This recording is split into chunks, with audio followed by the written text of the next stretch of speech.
Okay. All right. So, we'll begin the lecture. So, we are still discussing a very simple case, that is a slender member subjected to axial, truly axial load. Truly axial means it is a load is applied to centroid. I am not complicating the issue. I am not saying that let the load be applied also at an eccentricity, because then it will cause something else, something else will come in the picture. So, it is all very simplistic, but then let us say, now we have done last time, we also derived based upon average stress, concept of average stress and average strain. Strain also will be average, and if stress is uniform, strain also will be uniform, because stress and strain are related at the same point. So, if it is a homogeneous material, isotropic material, and it is a linear elastic material, then these stress strain relationship are point wise relationship. So, once we are saying homogeneous, and if the state of stress is uniform in a particular length or over a cross section, then the strain also will be follow the same pattern. And then based upon this concept of one is uniform stress. Yes. So, based upon the concept of average stress, first of all,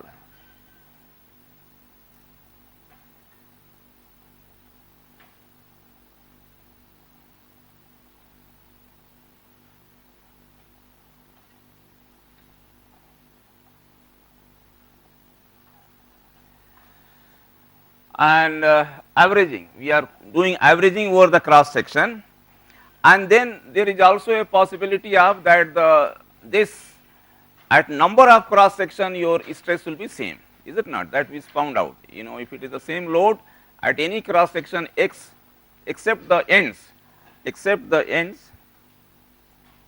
if this is the rod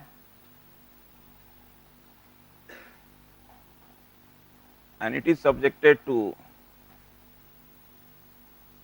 axial tension P passing through centroidal axis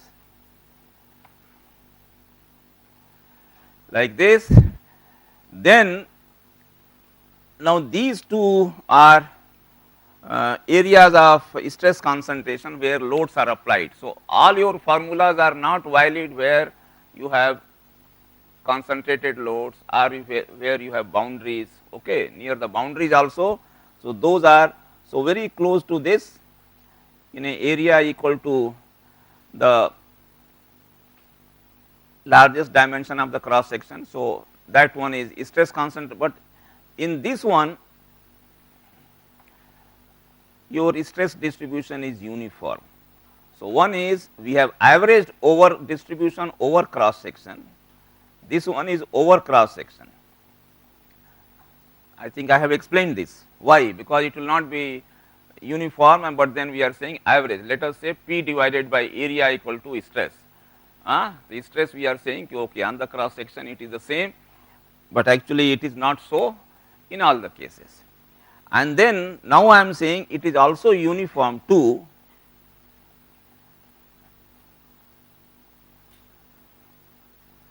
uniform stress distribution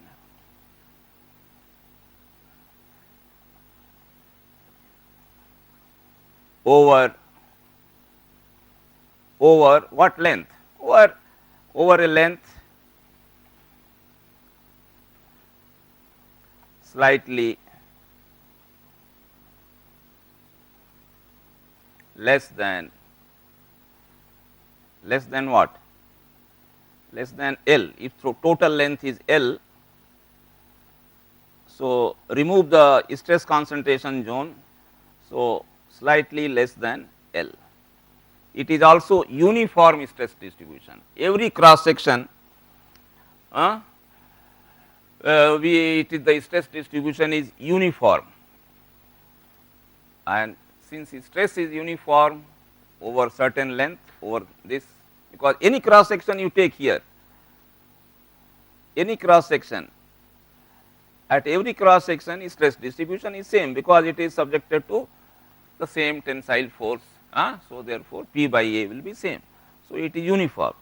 The third one will be, because the stress is uniform, strain, and this is a normal strain, and this one is, by the way, this is a, we are defining this by normal stress. Normal stress distribution is uniform. Why it is normal stress? Because we have taken the cross section perpendicular to x axis and we are drawing. So, this is your x axis. So, we have taken all these cross sections perpendicular to the x axis, and then we are finding out the stress distribution on that cross section. So, it is called normal stress. And then third one is, since stress is uniform, so strain also will be, so there will also be uniform strain distribution, because they are related by another constant only E.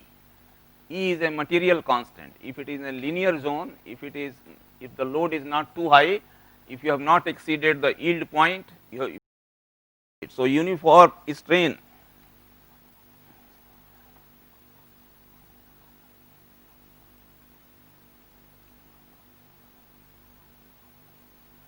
and here also it is same, again constant over less than L, and this also we call normal strain, because we are talking of corresponding strain. So, it is a normal change in length per unit length. So, what is the change in length along x axis between the 2 points, that is what we are defining a strain, and that we call it normal strain. So, one is averaging, second part is uniformity over a length. So, if it is so, then based upon this,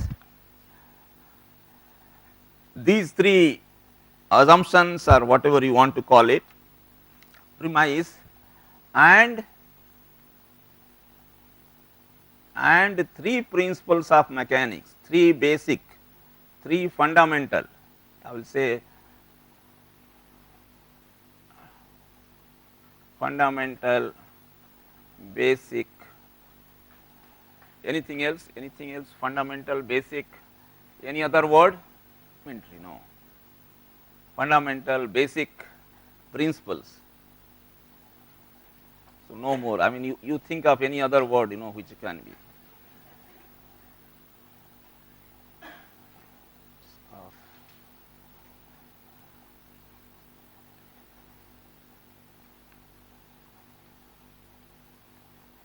When the material is deformable, there are three principles, and these are very important. Anybody asks you what are the basic principles on which the fundamentals of solid mechanics are based, then you have to enunciate. One is equilibrium, this must be maintained at every time. Equilibrium of what? Equilibrium of forces, equilibrium of stresses. So, equilibrium of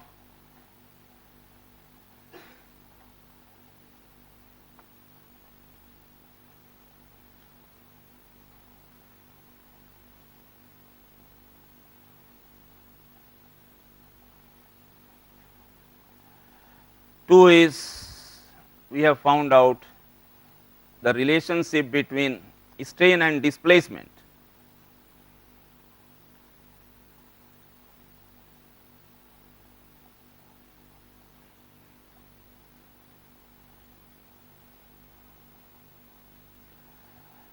This also we discussed last time, I mean earlier, strain display. And third, because I am repeating this so that you do not forget, and third one is constitutive relation, material, it is material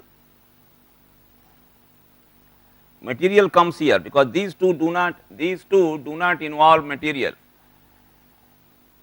they are independent of material, whichever material you are using.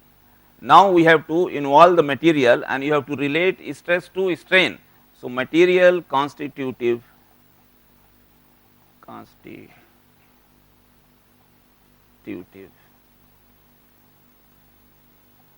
relation, or there will be number of relations later on. So, it is right now you are having a single relation, that is stress divided by strain equal to modulus of elasticity, Young's modulus of elasticity, but later on you will find you will have to define by so many other relations. So, based upon this last time we derived, so based upon that means on those assumptions and these fundamental principles, and then one thing you must not forget, this is all right, fundamental principle you apply to a solid, you apply to a deformable body, any body, you can apply to your body also, because your body also is deformable, you know, okay, anything, but then you must put this body, you must fix this body in space. They cannot be moving, you know, there cannot be, unless you fix it, its location must be fixed. So, how do you fix the location? By fixing what you call boundary conditions. So, fix the boundary conditions. So, these three principles plus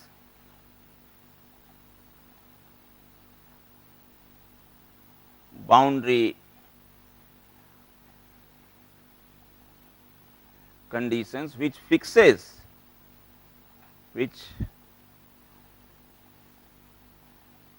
the body in space, otherwise its location will cannot be defined. X axis, what are the coordinates of a particular point in the body, you will not be able to define unless you fix it.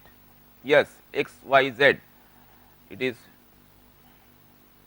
So, boundary conditions are extremely important, then only you can define, you know. So, you have a body, fix it, then you apply these principles, and then you base this on these assumptions. This is also important, these three which I have written. We derived last time, we derived a simple relation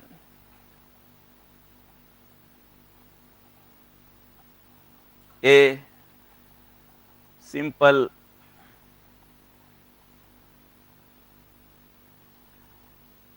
relation, a formula, I will not say relation, but it is a formula also. For what? For finding out change in length in a, for finding out what will be the change in length of a rod of length L. So, last time we derived that yes, delta will be equal to change in length delta of a, if there is a rod of length L and it is subjected to a load P. So, it is P L by A E. What you need is area of cross section, modulus of elasticity, load applied and length of the member, then you can find out the, you can see the dimensions. Every formula that you derive in mechanics must be dimensionally correct. Check whether it is dimensionally correct. You must get dimension of length. What is load P? Load P is Newton. What is length? Okay, length. Area of cross section L is square. What is E? Modulus of elasticity.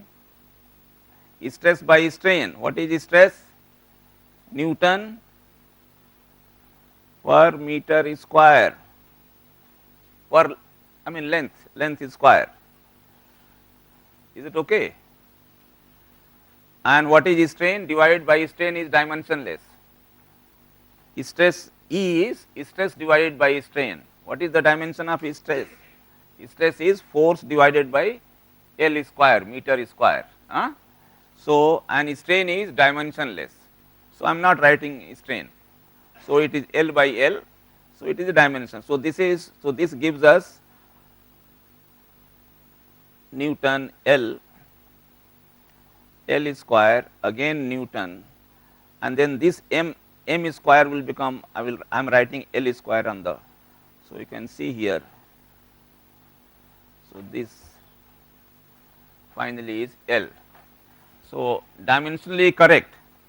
So, dimension, so whenever there is a formula, there is anything you derive in mechanics, you please ensure that it is dimensionally correct. Okay. So, this formula we have derived to find out. Now, let us see its application, where one is which we have already, a simple rod of area of cross section A, length A. Now, I am taking a next problem. So, application.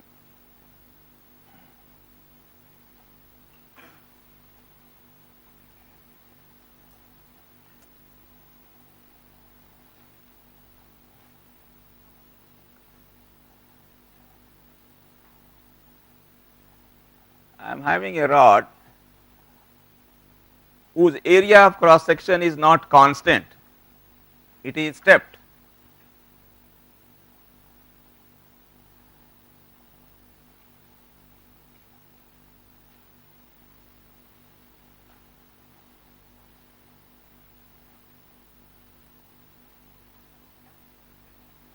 Area of cross section here is A, here is A by 2. A by 2, modulus of velocity is luckily same, but it can be different also. Here it is E, or I am saying E1, it is of different, let us say this one is of steel and this one is aluminum, this is E2. So, to generalize we can also say this is, let us say this is A1 area of cross section, this is A2, this length is L1 and this length is L2, total length is L. So, we can have also this. So, this is the kind of geometry of the problem, and then this end I am fixing, because it has to be fixed in space. So, I am fixing this. What are you doing this here?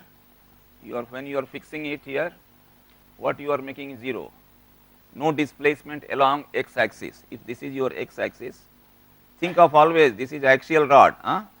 So, there is an x axis here.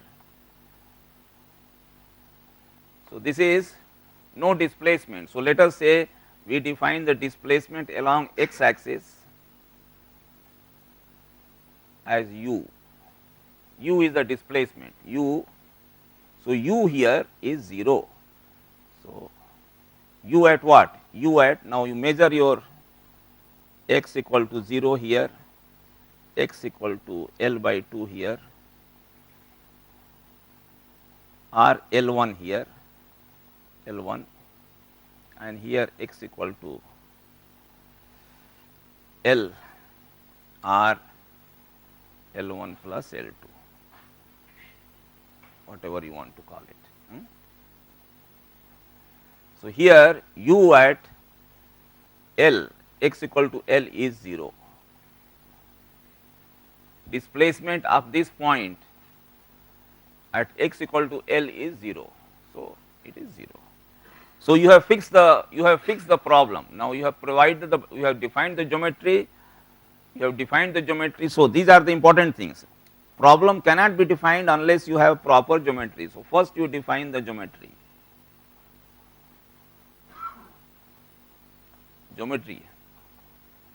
Next, fix boundary conditions. The short form of boundary conditions we write BC.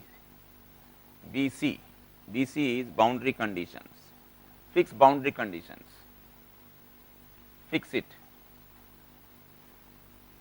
Then third thing is apply loads.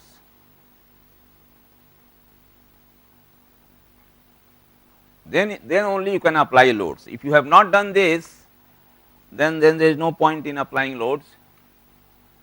The body cannot take up load if it is not fixed properly. For example, this, if it is like this, if you apply a load, it will just keep on rolling. So, now we apply a load here P.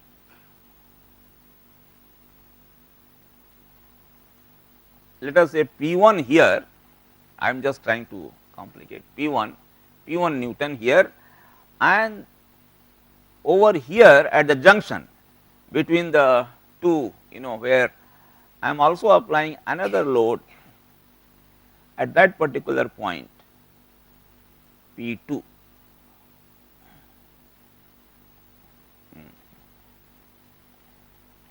two loads are applied, I can apply n number of loads.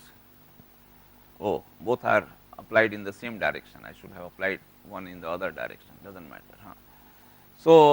So this is P1 and P2 are applied like this, and obviously this rod will be under stress.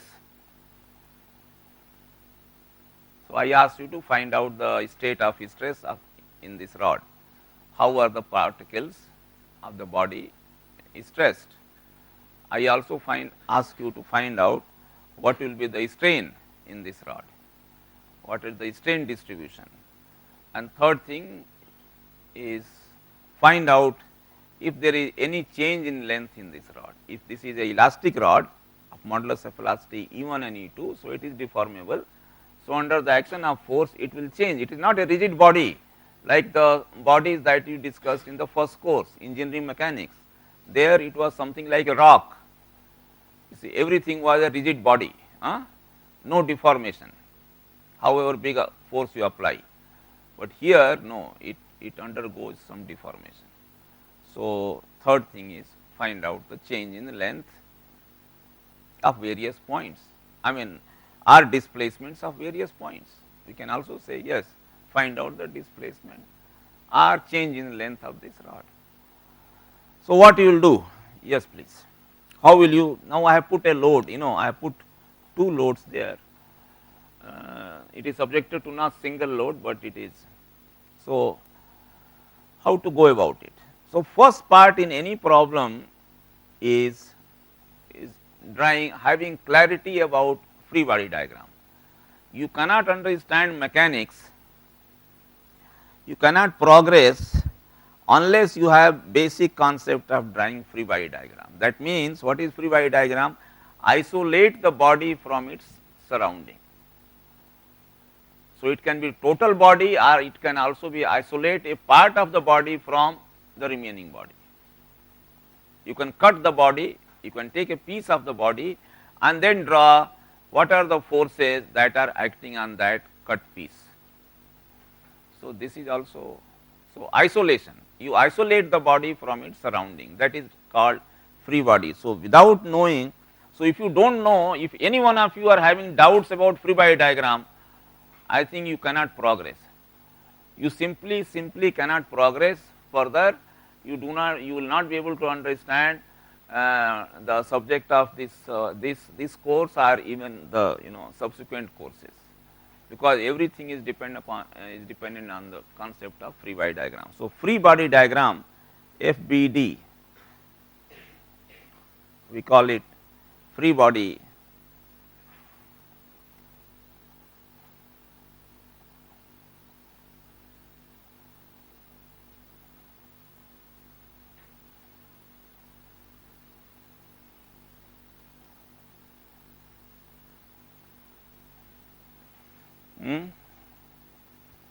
So what to do? I have to find out stress, strain.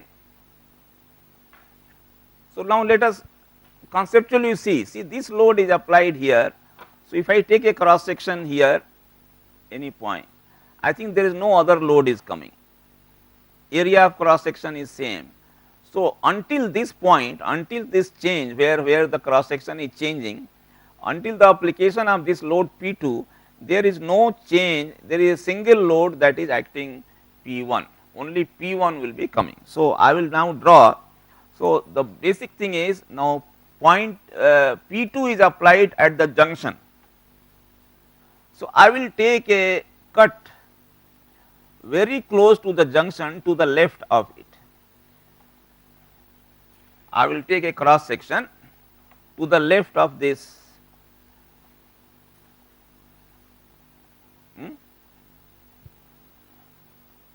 but see it. So this is free body diagram. So I am taking a cross section because I cannot cut it at the right at the point where P2 is applied. It is simply not possible. That point is a point of concentration.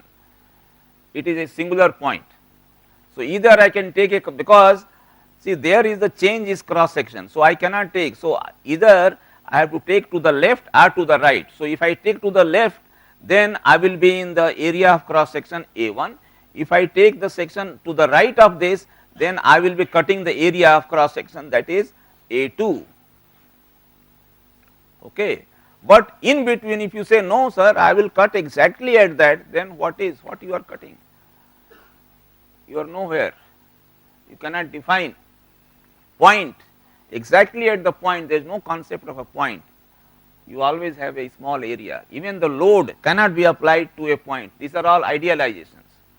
When we are applying, say I am saying that it is applied here at this point, there is a lot of stress concentration, I cannot apply. So, actually it is applied over a small area and that area is tending to 0, and that is idealization, but actually it is applied over a small area. Okay.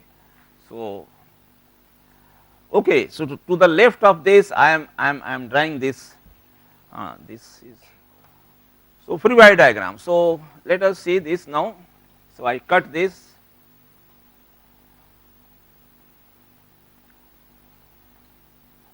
So, this body must remain in equilibrium after cutting, and this has been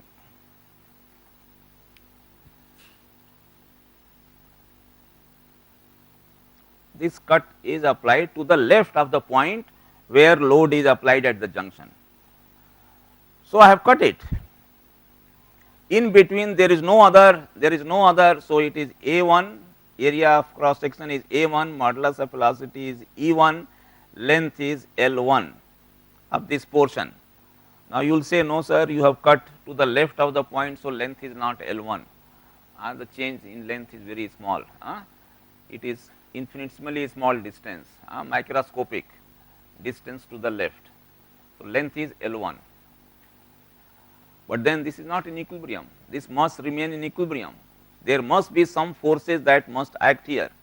Okay. So, at this cross section, of course, stress distribution is, that means at this cross section if you show that yes there is a stress distribution, means at this, so far we have learned the concept of normal stress.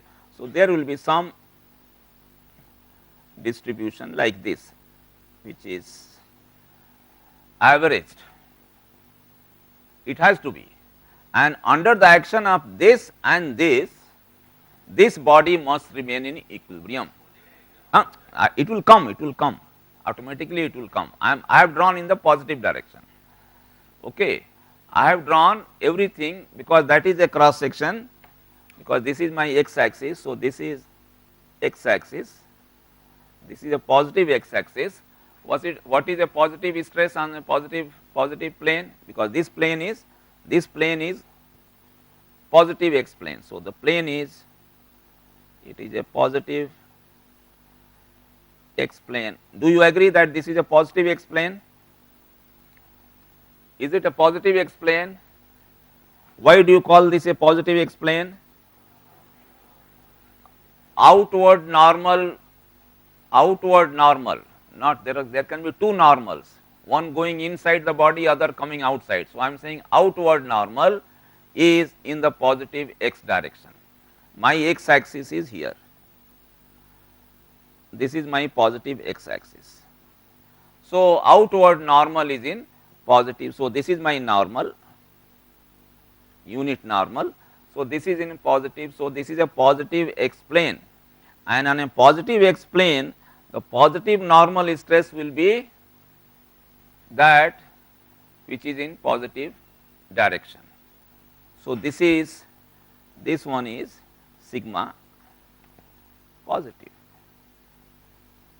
I have drawn positive. Now, we will see whether it will be positive or negative, but the basic thing is that yes, it will be under the action of this, and then this distribution we have taken. If you integrate this distribution over area of cross section, this will give you a resultant force, this will give you a resultant force. So, resultant force will be again centroidal axis, and there will be a resultant force which we call R. So, R is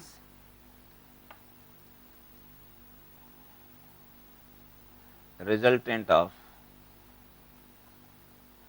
but stress is not that you can, it is not a vector, it is force per unit area.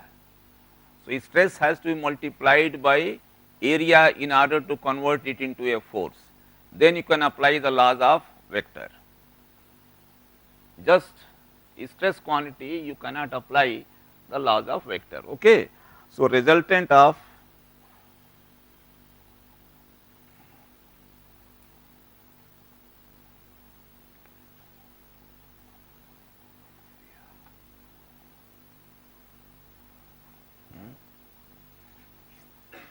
course, it is stress times over area of cross section. Stress integrate, here it is uniform, so there is no problem, it will be stress times. So, we have got a R, so that is your R, and here because since sigma is assumed, what is this? Uniform distribution.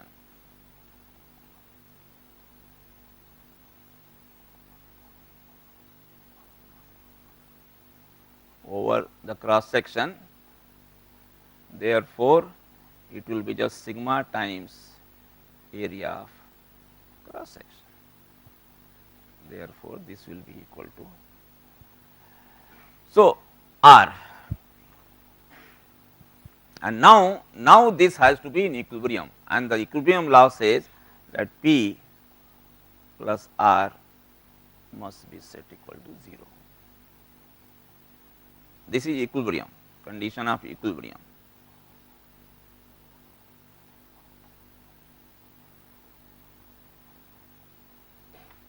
And what kind of equilibrium?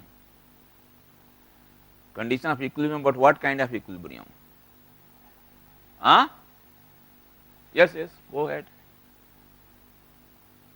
You have learnt equilibrium, Newton's second law, physics, general physics. What kind of equilibrium is this? Static equilibrium, static. The body is in a state of rest. It is not under motion, because if it is under motion and if they are moving with some acceleration, then there has to be force, net force must be equal to mass into acceleration. So, here right hand side is 0 because acceleration is 0. So, mass into acceleration is 0 coming out, otherwise this is the net force. So, total force on the body is P plus R is equal, so this is static equilibrium.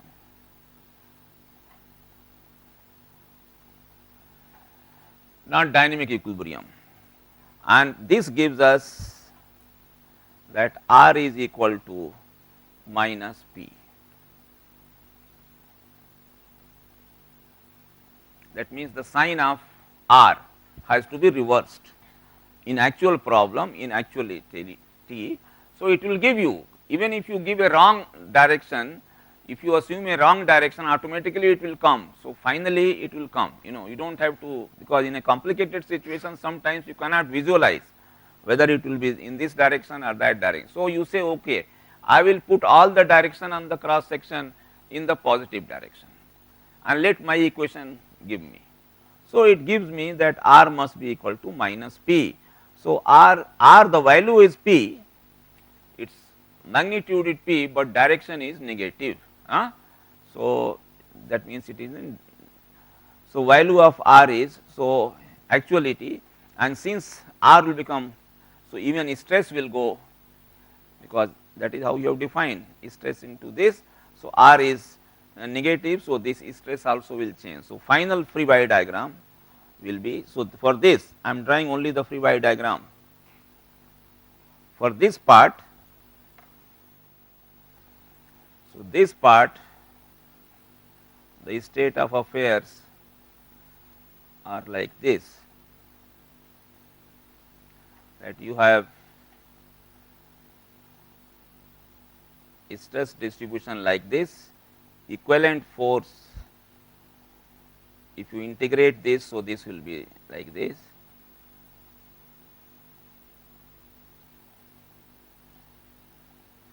So, this is P and this is P, because R is equal to P with a negative sign.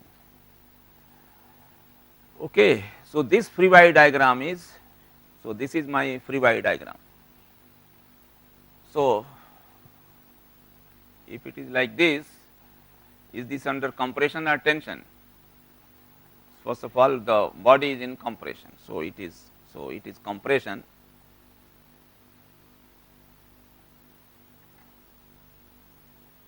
and we denote compression by a negative sign. So, we can also inside the body you can show that this negative compression is always shown compression in the body. So, body will just put here negative. So, what is stress in this body anywhere here now? Anywhere along the length it will be P. So, is stress at any cross section. So, stress at any cross section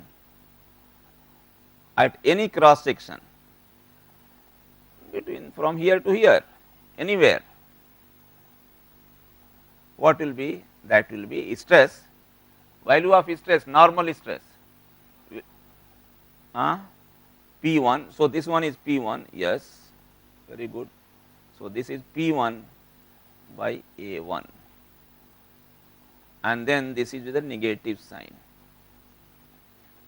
So, you have found out first step, stress is this in this. So, part A, left part stress is this much. Now, I have to also find, that means half the body now I know the state of stress, it is P1 by A1. What about the remaining half? The remaining half is there are two, because this is your problem. See, we have started from the left and I cut it and I drew the free body diagram of this. I have not bothered to draw the free body diagram of the entire rod consisting of this length L, okay, because in that case I should have done remove this support and put the action, what is the reaction that is coming there, what is the effect of the support on the body. Okay. So, now let us do that, because anyway I have to come on this side. So, I think it is better to draw the free body diagram also of the entire, so FBD of the entire rod.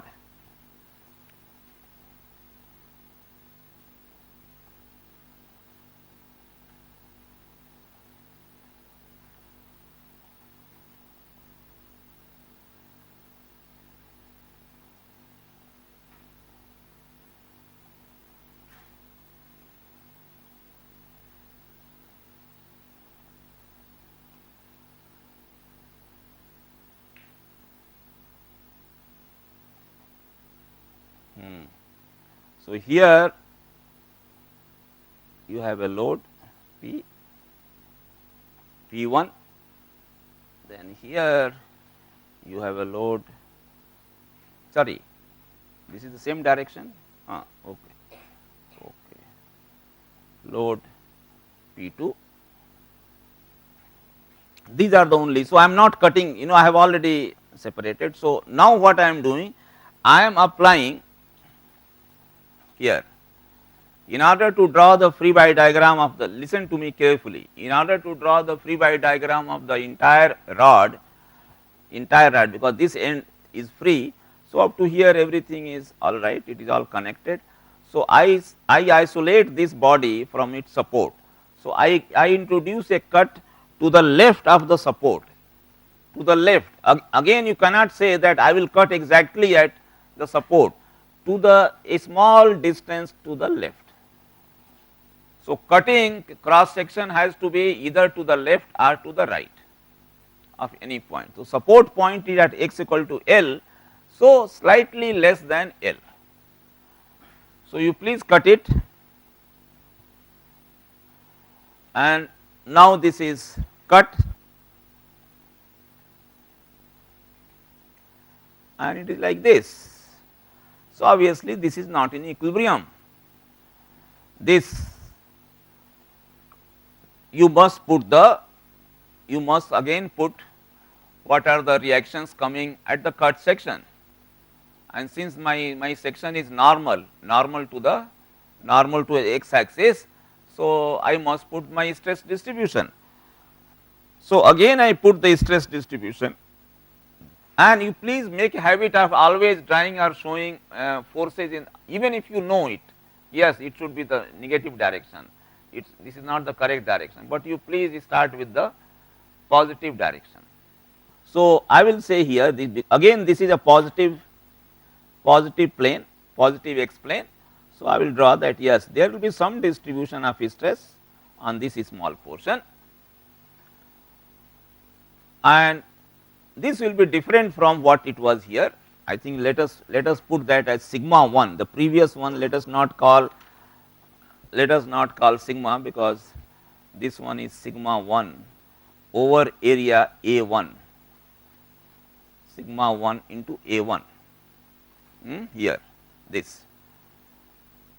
this one must be equal to sigma 1 and area of cross section is A 1.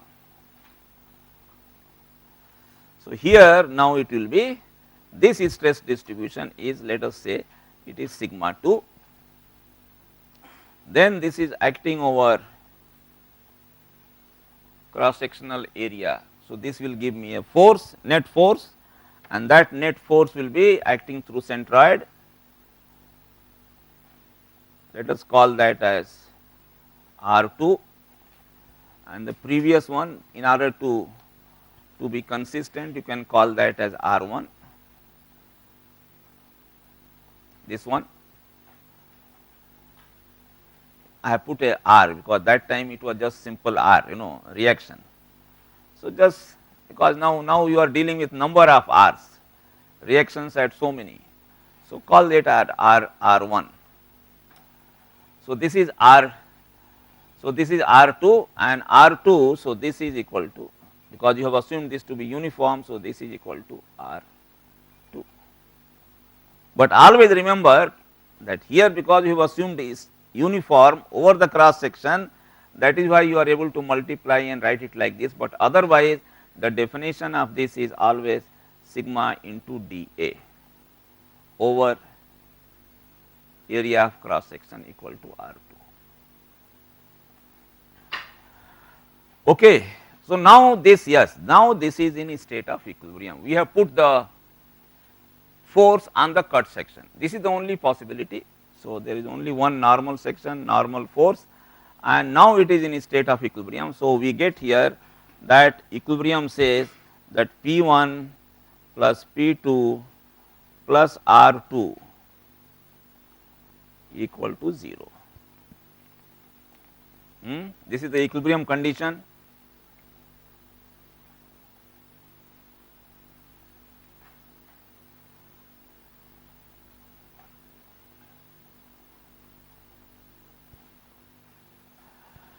Okay. So, we have got this now that P 1 and therefore R 2 is equal to minus P 1 plus minus P 1 and P 2, and therefore, your free body diagram final free body diagram you should always draw in terms of known quantities, that will look like a P 1, a P 2, and here sorry this is negative, R is negative. So, it is this way, it is. So, this is the free body diagram of the entire rod, no other. You need all the forces that keep the body in equilibrium. So, these are the forces that are keeping the body in equilibrium. So, I am interested now in finding out state of stress in this portion, because this side I have already found out, So, I have already introduced earlier a cut over here. So, now I will introduce a cut, a section to the right of this. So, I will take the free body diagram of this. Yes, please, at the right side. I think all of you, I will have to change your location. There is a noise from this end. So, this is the free body diagram. So, free body diagram, this is from the total. Now, I have cut it over here. Again point comes, yes, what kind of plane is this? Outward normal, this is outward normal, this is negative. So, this plane is what? Negative x plane, negative x.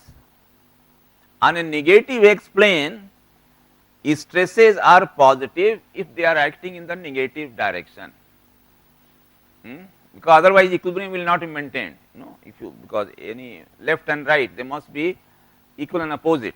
So, on a negative plane, so here again the stress distribution will be, this is positive.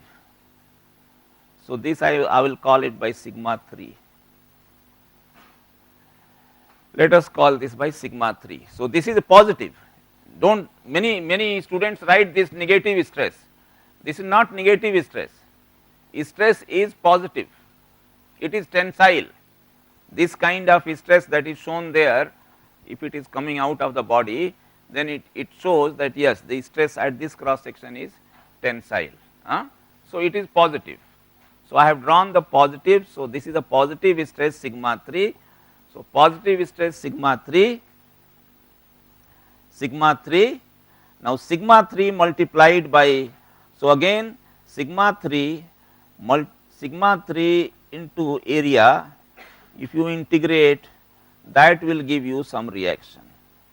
Now, let us call this which reaction? R1, R2 we have used. So, let us call this R3. And what is the area now? If sigma 3 is assumed uniform over the cross section, so it is sigma 3 multiplied by this area is what area? A2. This is A2. So, this is equal to sigma 3 multiplied by, and what is this R3 direction? Sorry, R3 is where?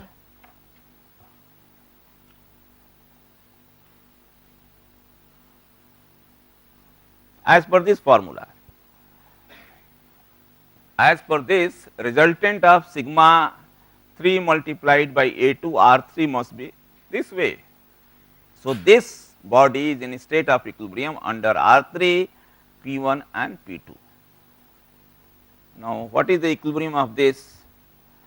So, it again gives you equilibrium says, now this is in negative. So, minus, see there is also, initially I think you follow certain rules, so that you do not make mistake. R3, what is the direction of R3? So, I will put negative R3. Any other force? No, here this force, what is the direction of this force? Again negative. Is there any other force on this body? No. So, this must be set equal to 0, and therefore, R3 is equal to minus P1 plus P2. Therefore, this direction also is not right. In the final analysis, this direction is not right. R3 equal to negative of P1 and P2. So, negative, this is the magnitude is P1, P2, but direction is whatever direction we have assumed here R3, it has to be reversed. So, and that is true also, because if there is a force here, there must be a force in the opposing direction in order to keep this in equilibrium. So, this body, so finally, the equilibrium, yes. So, finally, this small body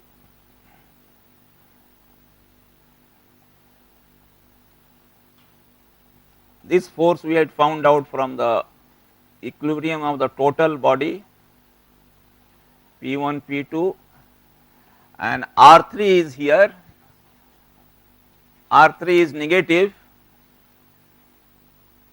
R3 is coming negative P1 and P2. So, this is subjected to here by